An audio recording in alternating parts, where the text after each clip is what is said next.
about to start the third year now.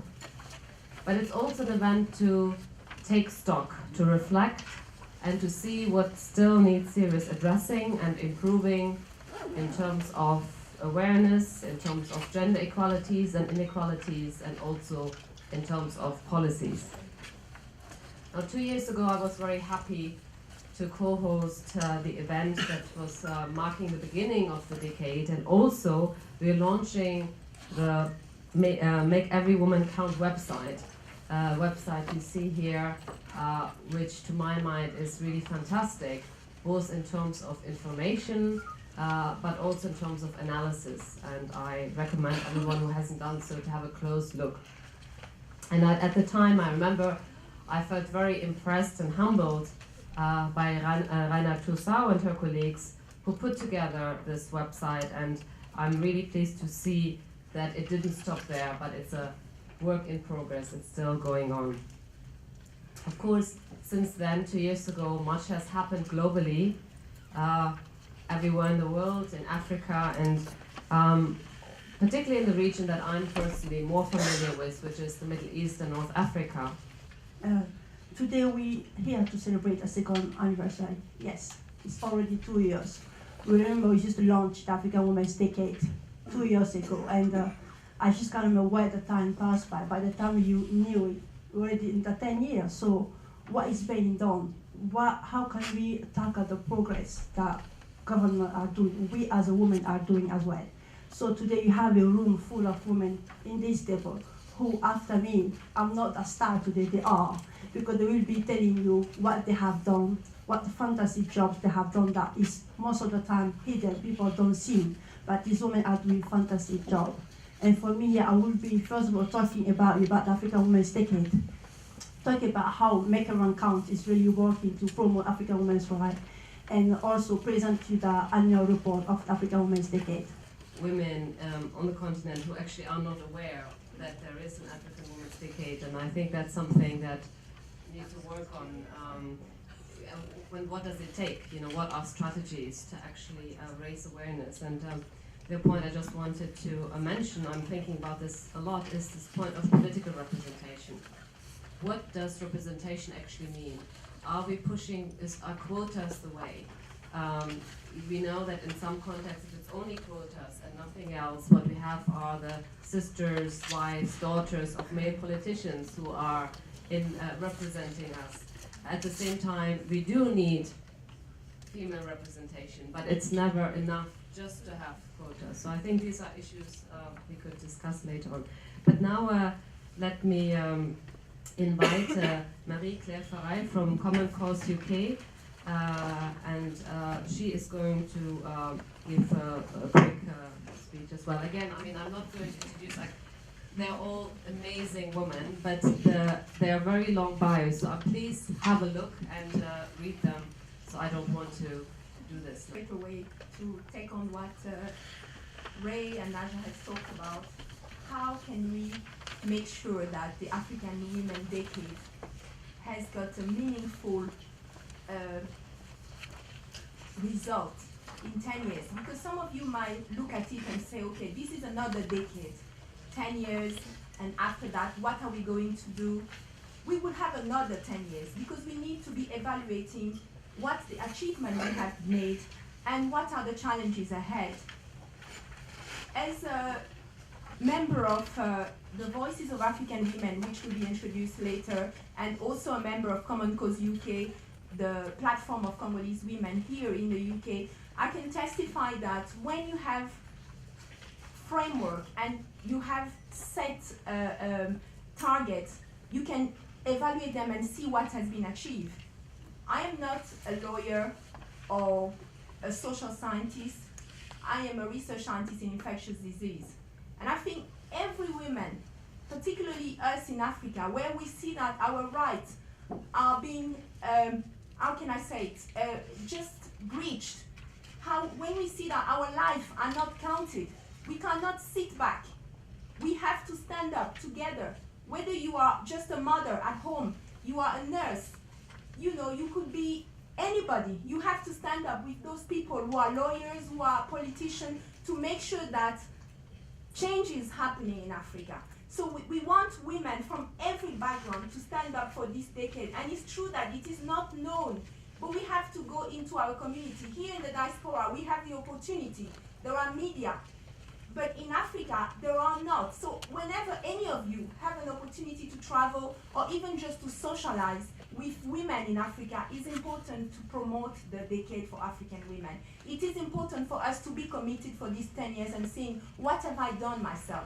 And I can just tell you what we have achieved as Congolese women in terms of our own commitment to this decade. We have been lobbying with our sisters back home, we here in the diaspora, and other women, not only the diaspora in the UK, but in France, in Belgium, in the United States, in collaboration with other Congolese women back home, in the participation of women in the election in the Congo. There was some election in 2011. So this is really some of our work that we set to do for this year, 2011 and 2012. It was very difficult because there's a war in Congo and there is international impunity. The Congo has been labeled as the rape capital of the world, which is really sensationalizing because it's looking at the rape as a culture. But we have been able to raise the voices of these Congolese women by writing our own report, by bringing their voices out and saying that the war is actually a consequence, the rape is actually a consequence of the war. The war is intrinsically linked. There is a correlation between the war, the sexual violence and illegal exploitation of natural resources. It was very important for us to continue the lobbying. So you can see that this year we have done a lot of lobbying outside there, lobbying not only at the international level, but also at the local level where we've been lobbying local authority and national authority at the provincial level. So we have seen that as something that we have achieved, we have to achieve this year. And we set another target for next year and for 2016 is to increase the participation of women to 30%. And for that, we need capacity building. We need to educate ourselves. It's not just about going to Africa and saying we have to set up workshops with women. It's also looking at their needs. We have been looking at how to promote social entrepreneurship for African women themselves, because a lot of them are in how they call it, activity generating revenue. How they can build up to that to actually rely on themselves instead of just waiting for aids to come from abroad. So I just want to encourage many women here in the room to kind of commit to the African Women Decade and make sure that what you're doing, not only as African women, but as women in general, is to promote the work that could be achieved in looking at all this framework and legal framework that has been signed by the government, and how you can own that. You have to own the African Women Decade. Thank you. Always very moved by her knowledge and her passion and commitment, and I've learned a lot from you over the years. I now would like to invite Marie-Lise Nomusa from Voices of African Women and also Women's International League for Peace and Freedom. I'm here to present to you the work of Voices of African Women campaign. I've been privileged to be part of the campaign since 2008 when it was launched. And the campaign is part of a wonderful organization called the Women's International League for Peace and Freedom, which was established way back in 1915 in Europe, but it has been supporting and working internationally with many women in all parts of the world. So the Women International League, which was established in 1915, which was mainly to offer a feminist perspective through discussion and activities, work to identify the root cause of conflict, and to mobilize women to work to prevent war and build peace. And through this wonderful organization, we've been able to establish the Voices of African Women campaign and many other campaigns around anti-militarism campaign, around food security campaign. So lots of campaign. There is a store outside, you can get more information about it, and I will encourage everyone to join, because we from Africa who are part of the Voices of African Women campaign, we've learned a lot from them, and we've been able to empower other women, to empower each other in the campaign that we are part of. So the Voices of African Women campaign started in 2008, and together women from Africa draw a declaration which was given which was presented to Downing Street, and it was an agreement of what women from Africa wants to see the African countries, including the international communities and the UN, delivering on to end the suffering, but as well as to engage with women from African continent. You can see the declaration on the link that is down there, that I've written down there. Now, the Voices of African Women campaign meets regularly in London, and our objective is to share information from our prospective countries. It's made of women from different countries of Africa, and then we take also research and organize training and workshop to educate ourselves. Because if we are to make an impact, if we were to promote the African Women Decade, we need to understand the tools that are out there to guide us. We need to understand the international resolution, we need to learn about CEDAW, we need to learn about the Maputo Protocol, and this is what we learn through our meeting, through the Voices of African Women campaign meetings. Thank you very much, wonderful sisters. Before I joined the Voices of African Women, I did have a voice, but the Voices of African Women fine-tuned that voice. And from there on, I go out and I talk to women. And I mean, the African woman, like they said, is not one who is begging. Please empower us, and you'll be amazed what we're capable of doing. So I was invited to a conference. It was a Methodist for World Mission conference. And the topic was scaling the hurdles in Africa. And I said, wow, you're scaling the hurdles in Africa? Well, we women, you can't do that without us. So I put together this poem and performed it there. And ever since, the churches have been asking me, to come out and perform this poem. So I perform it here today and ask each and every one of us to think about the words in the poem. All the African woman needs is, don't stifle me, empower me, and you'll be amazed what I can do. So, the African woman. I am a woman, an African woman.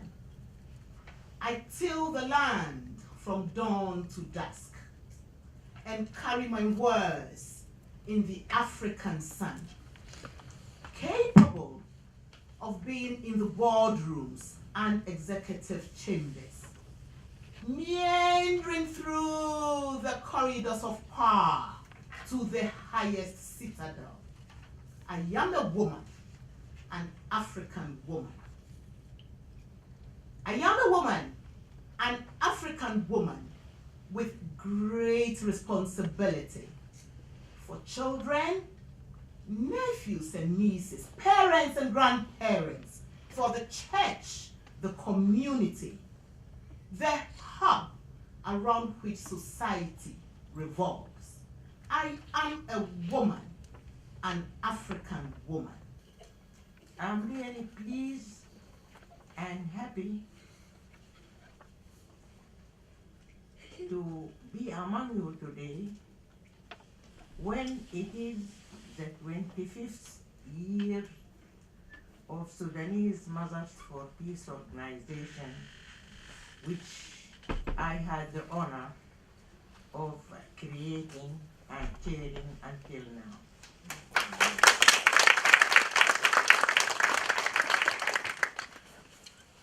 Also, I'm pleased to announce that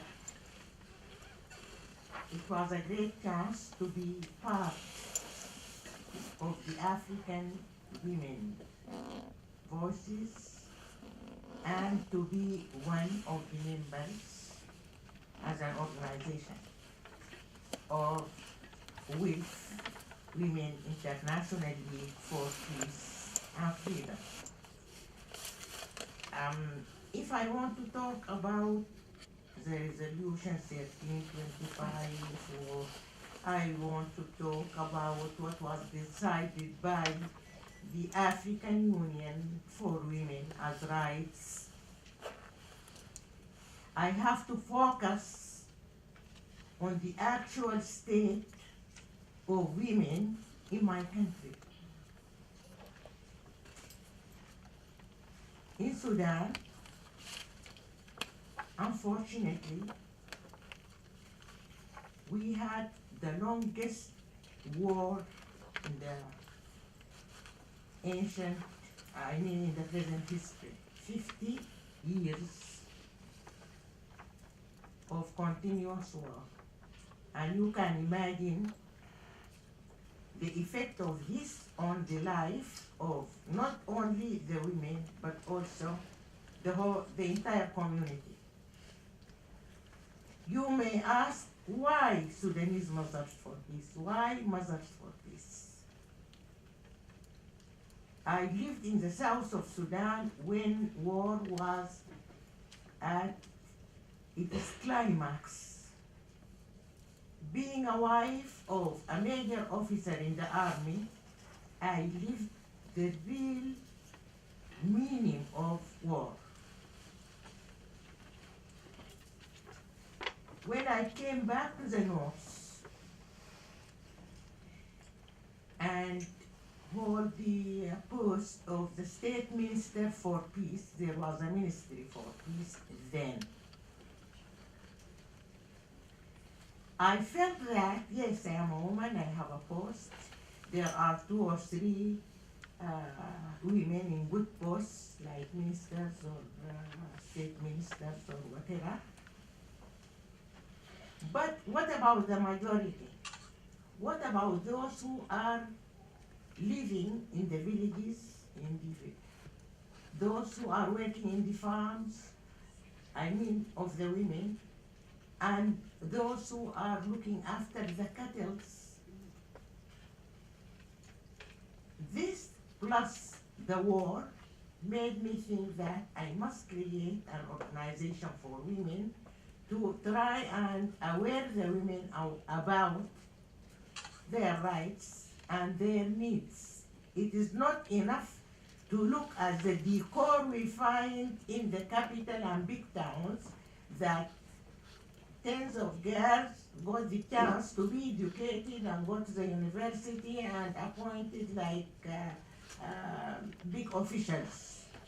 I'm not talking about this kind of women. And then I called one of the prisoners and I said, if I pay for you money to save you from the rest of your imprisonment here, are you going again to cook the same marisa which is not allowed? And she said yes. I said why? She said because I am ignorant, I'm not educated, I have children to be fed, and my husband was killed in the war, so I must do something. So I asked, is Khartoum a national capital, or is it an... I just take myself to 1971, that's when I was born. I'm now 41, and I was born in a family with domestic violence. There was no European Union, SADC, African Union to come on your door to stop the war in the home. It was a woman who was fighting to survive. I come to share with you the story of my grandmother, who was born in a family with 4 sets of twins. But because of harmful cultural practices, they killed all 8 siblings, and she was a survivor. I've also come to tell you about my grandmother, who repeated the same taboo, gave birth to 4 sets of twins, and the village was after her. My mother was supposed to be one of the victims. She was a girl who left the village at age 16, only to be married to a violent man who is my father. But today, it's another decade that I'm coming here, not as a victim, but as a victor. And listen what I wrote in my autobiography, Never Again, not to any woman or girl again. Ordinary level results were announced in February 1991. I heard about it via the tiny old radio from Mike Kevin's makeshift room. Mike Kevin is the prostitute who rented a makeshift room from my grandmother.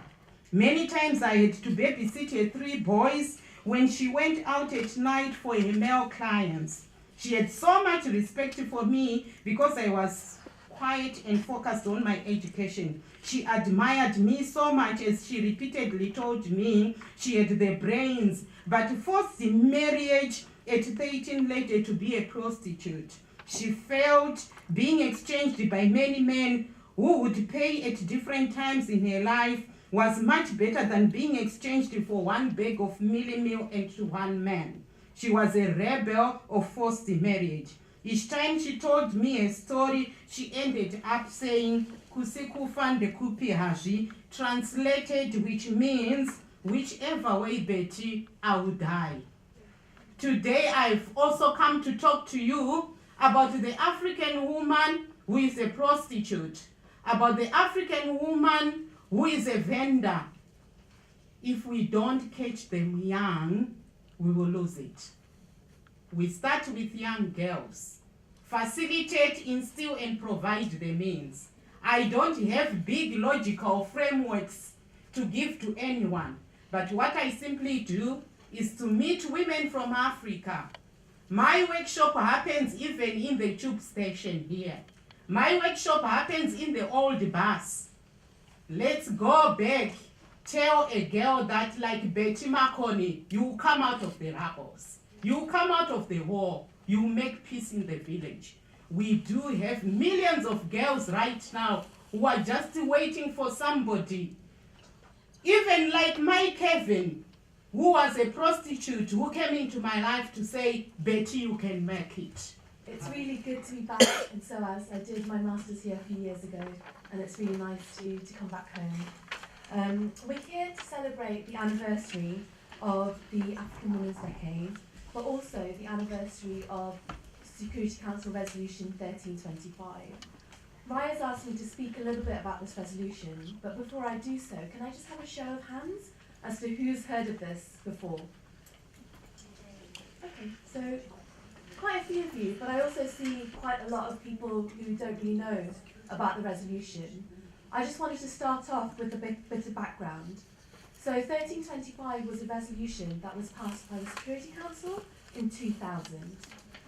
But it came out of as the result of years of campaigning by women's rights activists all over the world. It started in conversations that women from different conflicts in different parts of the world had, which found similarity of experience, that women had been instrumental in bringing about peace processes, keeping communities and countries together during and after conflict, that their experiences were fundamentally different from those of men, but that women were constantly sidelined from formal and official peace negotiations. So, women got together and started a global campaign to get issues of women, peace and security seen as important in places of global power, including the Security Council. Bangladesh and Namibia were the first countries to support the idea of the resolution, and it was passed in 2000. This was the first time the Security Council required parties to a conflict to respect women's rights, to recognise the role that women play in peace building, and support women's participation in peace negotiations and post-conflict reconstruction. The resolution continues to be used by women's rights organisations all over the world to hold their governments and national, regional and international institutions to account. And the reason I mention all of this is that I think it's really important to know the history of it, because when you think of a Security Council resolution, you think of the people who dominate the Security Council, the ones that hold global power. But actually, this is not something that originated from them. It's not something that those who are the most powerful in the world came up with, but rather this is something that women all over the world who were working for peace and countries which had experienced conflict and understood what it meant pushed forward. So, it's been 12 years. Has the fact that the Security Council passed this resolution in 2000 meant that women are now included in all peace negotiations and other decision making, that there's no more rape and sexual violence in armed conflict, and that all peace agreements recognise and consider the needs and rights of women? This is everything that the Security Council resolution provided for, But you won't be surprised to hear that the answer to that is a flat no. Unfortunately, despite calling for peace, human rights and justice, women continue to be excluded and marginalised. Those who have the power to decide often do not view involving or thinking of women as a priority. In the past 25 years, only 1 in 40 signatories to peace agreements have been women. That's 2.5%. Women make up 50% of the world. It needs to be a lot more than 2.5%. And of these peace agreements, only 16% of them mention women at all. And a lot of times, when women are mentioned, it's not to promote women's rights, but rather to restrict women's rights and say what women can and can't do. We've spoken a little bit about what's been happening over North Africa over the past couple of years. And as you all know, women have been active in, and in many cases led the resolutions across North Africa, but they've also faced marginalisation and violence. In Tunisia, which is considered to be the regional leader in promoting women's rights, a march for women's rights ended in women being attacked and being told to get back to the kitchen.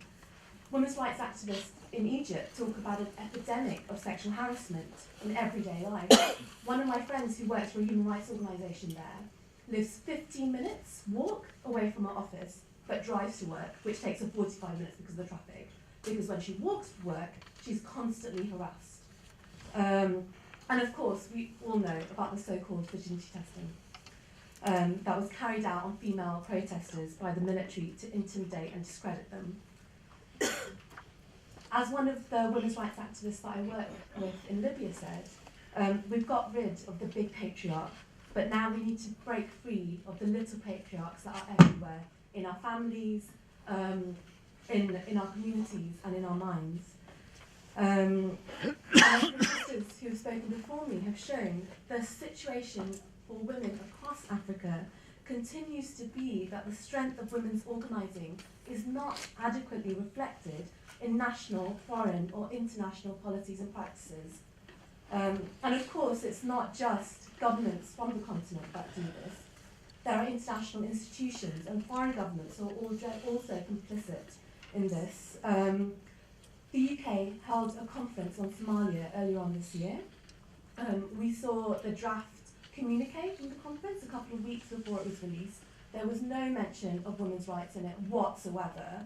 And it was only after we worked together with Somali women in the diaspora here and spoke to the FCO, the Foreign Commonwealth Office, about it, that actually they thought to mention women in this communique that was supposed to be one of the steps towards the peace in that country.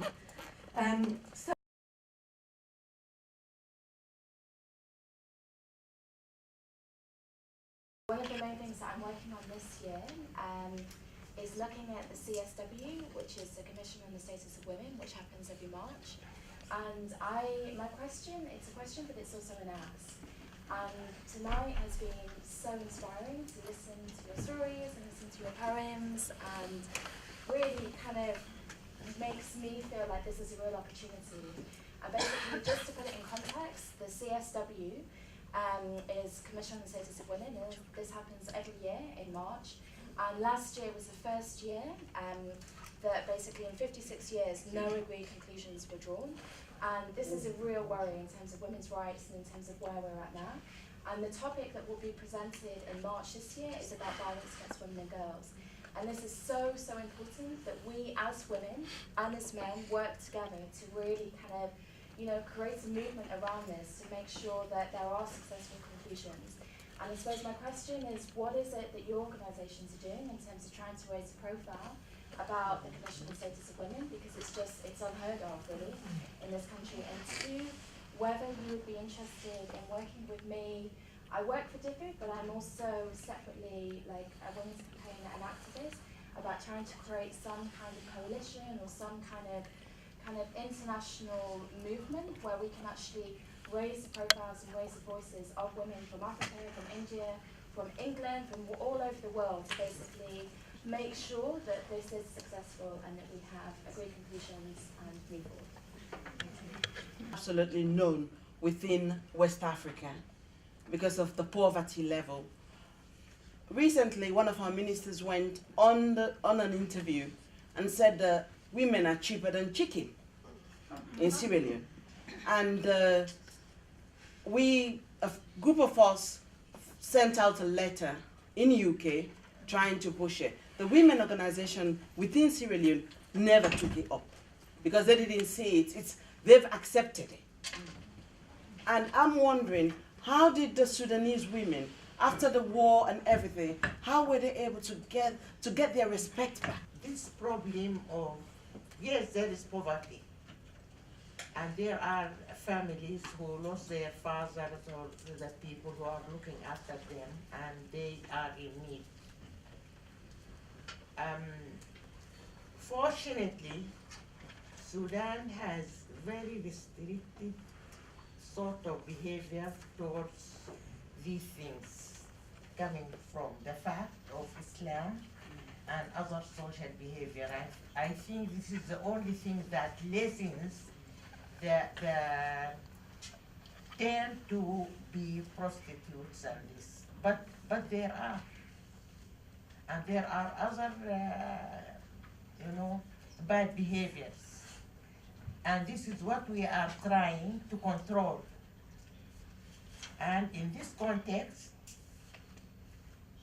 she will stop me, I know. I put a project to train, to collect such girls and boys who have nowhere or who came to towns after the war because they were insecure or they lost their farms or cattle and this. Kids elder but not educated. Those two categories, they need attention immediately, otherwise they will be dying in the future. And for those, we are preparing like manual training for a job, and then we give them equipment to take for their work so that they can achieve their living from their own work. But this is the exit of war. We can't avoid such things. We may try to put a remedy, but it happens. The Commission on the Status of Women, as I'm sure you know it, first of all, I would like to welcome because I'm speaking on behalf of the Voices of African Women, which I coordinate the team, to welcome you as a DFID representative and talking about collaborating with some of the African women here, because we are from the diaspora. And as you know, with the Commission on the Status of Women, actually to have an event at the UN, or even to participate, first of all, you need accreditation. And we here in the diaspora have been working within WILF and NAO, which is the national union of national organization of women organization here in the UK, in the past, to bring some African women from Africa to attend the event. In 2008, we have been able to organize events. We did not go ourselves, but we enabled the women from Congo, for example, to attend and to have an event and raise their voices there. It's not very easy because you need funding to attend the CSW. Some of the women who are coming from Africa, they need accreditation from their country, they need visa. There is a lot of logistics involved, and sometimes we feel they will go there and sometimes they will not even attend some of the high key level events with decision makers.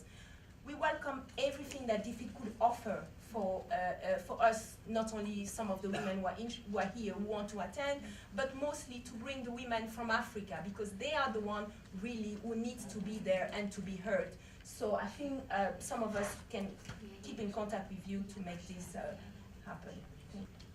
I will try to answer the women customary land right. I just want to tell you that this month, still in October, in Botswana, there's a judge just overthrew a rule, a woman customary law, like women now are allowed in Botswana when their husband passes away, land and all that. So the big problem we have, mainly I talk about Africa, is because we have a customary law and then we have the constitution. So those two laws overlaps. But because a lot of women don't know their right, they don't know what the constitution says, basically the only way they have is the customary law. So obviously it's said inside that they are not allowed to inherit. When the husband passes away, the man, the family of the man come and take everything away. So I think it's a lot of work to do. We're not personally doing a lot of work on that sense, but it's already all in the constitution, basically. It's all there. The only problem is how can we try to get those women to know that they have those rights. I was reading recently a woman who had well educated, went to university, came study here, went back with her husband, they got married and built up a really big business. But she did not remember when we were signing to put her name in there, it was just her husband's name. And when her husband, because she couldn't have her kids, he divorced her, and then she didn't give anything was for her, like he took everything away. And she's a well-educated woman, but the problem is people don't know their right. Women don't know their right. They don't know how to access it. So that's the big thing we have today. They have got a right to land in most countries, but because there is a overlaps between the customary, which doesn't allow women to inherit, and the constitution. So it's a lot of work being done in that sense, but it's still quite far from what we would expect to be.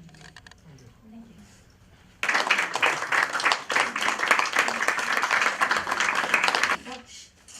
Proud. This is the kind of young people whom I'm dreaming of to carry the flame and the flag for the future.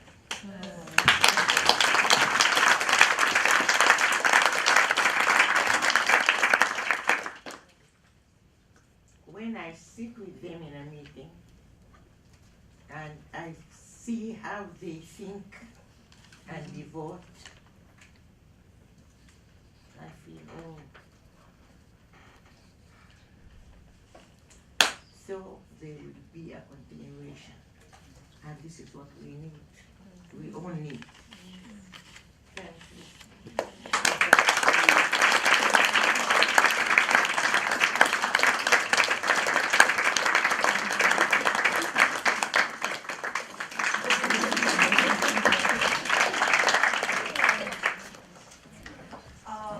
I'm sorry we couldn't take more occasion, but we're quite tight.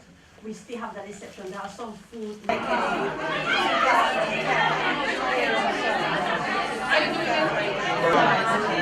Because also my heart is in Sierra Leone. I love it there.